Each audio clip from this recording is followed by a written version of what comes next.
तो आखिर कब तक इंतजार कर रहे हैं अपर्णा यादव?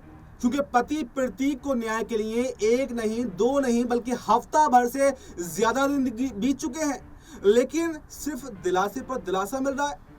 क्योंकि जो आरोपी है, जिस आरोपी ने प्रतीक यादव को धमकी दी कि आपको पॉक्सो एक्ट में फंसा देंगे, जिस आरोपी ने रंगदारी मांगी, उसको अभी तक गिरफ्तार नहीं किया गया। और गिरफ्तार तो छोड़िए, अभी तक कोई कार्रवाई की ही नहीं गई है। यानी गंभीर विषय है कि इतने बड़े व्यक्ति को, जो खुद बीजेपी सरकार में जिसकी वाइफ हो, जो मुलायम सिंह यादव का बेटा हो, धमकियां मिलती हैं और उस पर कोई कार्रवाई नहीं की जा रही है। शिकायत वो दर्ज करा चुका है, लेकिन पुलिस कोई एक्शन नहीं ले रही। क्या यही कानून व्यवस्था है?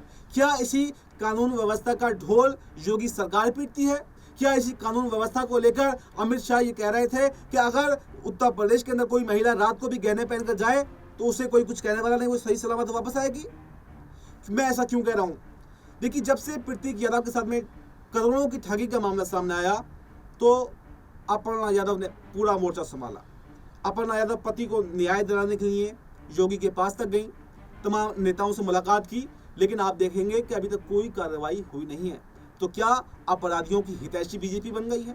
क्या अपराधियों को बचाने की कोशिश की जा रही है, या फिर पूरा मामला आखिर है क्या? क्यों अब तक कार्रवाई नहीं की गई है? और सवाल यह है कि क्या अगर कार्रवाई जल्दबाजी में अब नहीं की गई, कोई एक्शन नहीं लिया गया, तो क्या अपर्णा यादव समाजवादी पार्टी में आ जाएंगी? क्या समाजवादी पार्टी में आकर अखिलेश यादव से गुहार लगाएंगे? और क्या अखिलेश यादव ही अब प्रतीक यादव की मदद करेंगे?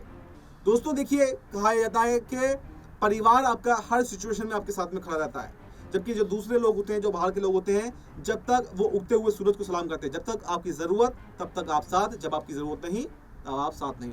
और विशेषकर बीजेपी पर तो ये आरोप लगते हैं कि वो तमाम विपक्षी पार्टी के नेताओं को अपने साथ ले तो आती है, लेकिन उनकी वो कदर कीमत नहीं करती जो करनी चाहिए। जब तक उसको लगता है कि फायदे का सौदा है, तब तक तो हर जिम्मेदारी दी जाएगी, आपको उससे बढ़कर मिलेगा। लेकिन जैसे ही लगेगा कि आप काम के नहीं है, तो आपको ऐसे निकाल कर फेंक दिया जाता है जैसे दूध में से मक्खी। तो क्या उसका शिकार अपर्णा यादव हो गई है? क्या सिर्फ यादव परिवार में सेंधमारी करने के लिए अपर्णा को बीजेपी में शामिल करवाया गया था?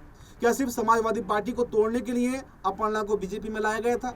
और आखिर अब तक अपर्णा को बीजेपी में आकर मिला क्या है? क्या जो है बीजेपी ने दिया है? सिर्फ एक महिला उपाध्यक्ष का पद दे दिया, वो भी तब जब अपर्णा बीजेपी छोड़ने जा रही थी।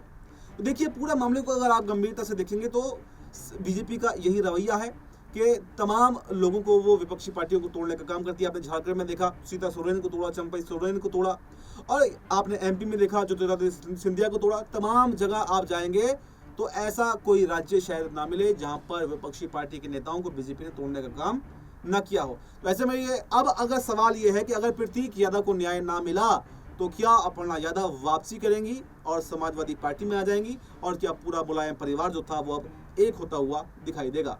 इस पूरे मुद्दे पर आपकी क्या राय है? आपकी जो भी राय हो कमेंट बॉक्स में जरूर बताएं, और फिलहाल हमें दीजिए इजाजत। नमस्कार।